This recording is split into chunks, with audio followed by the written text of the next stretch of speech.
নতুন গোয়াল ঘর হয়েছে। বর্ণাবো বাইরের দিকটা ঝাঁট দিচ্ছে। এই যে নতুন গোয়াল ঘর।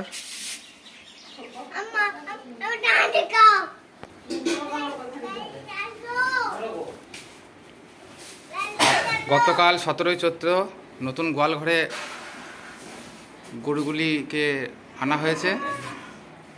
গাই দেওয়ানো চলছে মা বাবা মিলে। দুটি বাছুর, দুটি গাই। এদিকে বর্ণাবো মেনটেন করছে, খুব খুশি। তুমি দাঁড়াও, তুমি দাঁড়াও, দাঁড়াও, ভিডিও করি। হ্যাঁ তুমি দাঁড়াও, তুমি দাঁড়াও। পিছন দিক থেকে নতুন ঘরটার দৃশ্য।